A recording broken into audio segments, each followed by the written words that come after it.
So the next trick we're going to learn is you're going to be your first slack trick.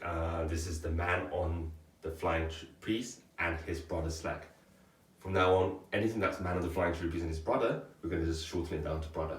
So this is brother slack. So this is your first slack trick. Normally, the tricks we do, even though the string itself is nice and loose, during the tricks, your string stays tight and it looks like a single line, almost as if it's a solid object. For example, trapeze. See, this string is nice and straight. Man on the flying trapeze and his brother. Double or nothing. Your whole string stays straight, even for your undermount and the bind. Your string is always taut. With slack tricks, you're actually letting that string sit loose and then you're using that to create shapes in the air, which is basically slack, and it looks nice. So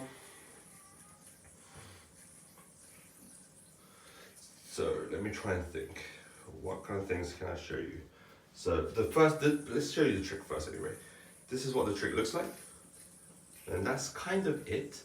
Other slack tricks are things like this. And then you can have whip tricks.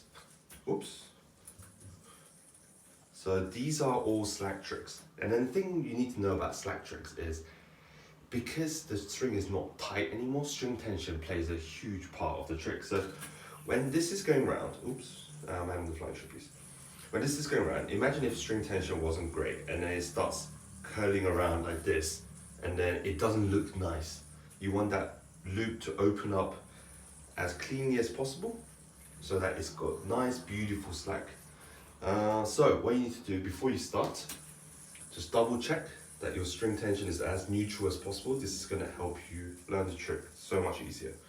This is one of those tricks like there isn't too much pointers I can give you. It's one where you'll have to keep trying and experimenting and then it'll click. And then once it clicks, your muscle memory sets in, and it's one of the things that is going to be a little bit difficult at the start. And then once it clicks, from then on, you'll suddenly start getting really consistent. So don't worry too much about it.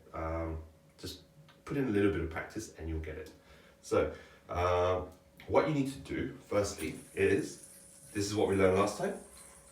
Get into the man on the flying trapeze and the brother's mount. All you're doing is you're pinching that string, a little bit like when you do the bind. When you pinch that string and let go, this big slack forms. If you didn't pinch the string and let go of this string, this is what will happen. So you can now see how slack is formed. Slack is formed by pinching a location of the string and letting the rest of the string hang loose instead of being affected by the weight of the yo-yo. So from here, you go to there and you pinch and let the slack form. If you didn't pinch, that's what happens. And this is actually not a bad place to be. So this is how we're going to practice first, just because you want to get that motion right. So when you do the man on the flying trapeze and his brother slack, what you want is to kind of have your palm facing up.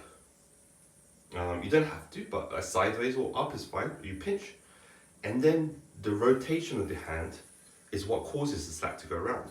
Oh, it's not what causes the slack to go around, but it helps. It helps in whipping that slack around. So what you want to do is kind of two different things. Your throw hand doesn't actually move that much throughout this trick. Sorry, I dropped it straight in and created a knot. So your throw hand doesn't really move. It's not like a huge movement. It's just a little minor rotation. But the main whipping comes from just doing that to that. So you can see this doesn't create too much, but what's happening is that your hand going from palm up to palm down is what creates that nice open loop. So that's what we're going to work with. At first, it might be difficult to get that motion, especially when you're trying to pinch the string and doing the slack. So what could be useful is to just go in without pinching, drop it, and just kind of practice going round and then back. Going round and then back with the yo-yo, because this one is so much easier. There's no slack to worry about. You can just go, and then after you get that, pinch that string there as if you'll do the slack, and then just get used to the motion of having a pinch and going round. And then once you get used to that, then let's go on to the man of the flying trapeze brother. So from here, you go there, you pinch, and then you just rotate that around, and then you catch the slack.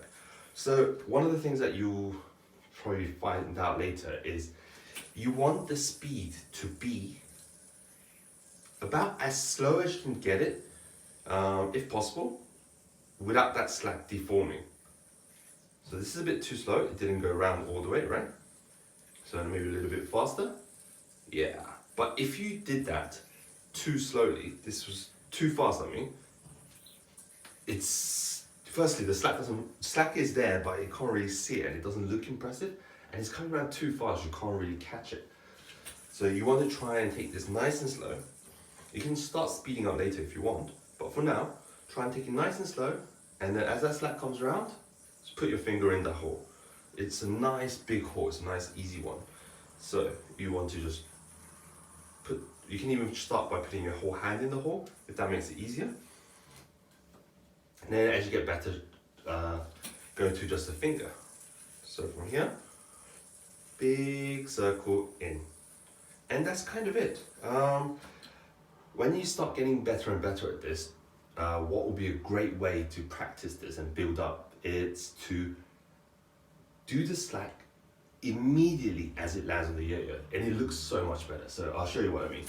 So right now, we're doing it like this, we're breaking it down, letting it land, pinch, and round. So imagine if you did this, something like this. Oops, that wasn't very good. Sorry, let me start from the beginning.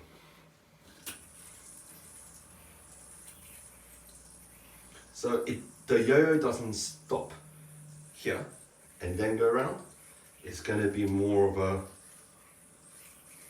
one swift move, one continuous movement. Oops.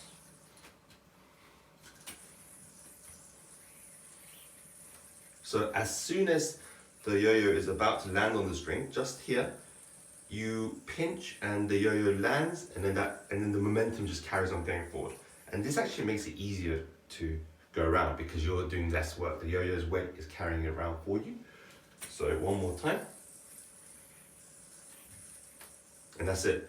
And this trick is great because it combos so well with a lot of different things. So if you can imagine, even with double or nothing, so you can add it to the end, where you do a double or nothing, and then you go into a trapeze, onto a slack.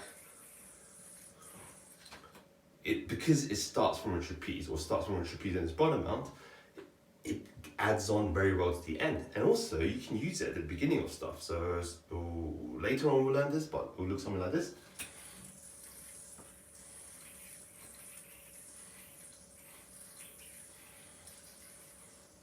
And that's it.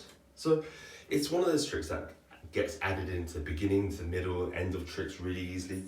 So just make sure that your string tension, so that's not very good. And towards the end, you'll probably notice that my slacks weren't looking as nice as before.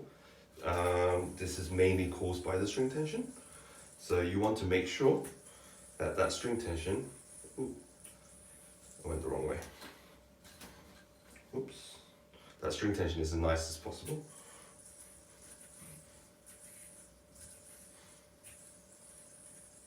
So with a more neutral string tension, that should look a lot nicer. Nice and, see how that is more nice and big and well formed? So a neutral string tension is very important, especially when you're first learning. Like later on, even with a bad string tension, you can kind of do it, just won't look as nice. When you're first learning, I think bad string tension will really mess with your trick. So go away and practice. You can even try and combo it with things. So do like a matrix, maybe, roll out, and then a trapeze and its brother slack. That's it.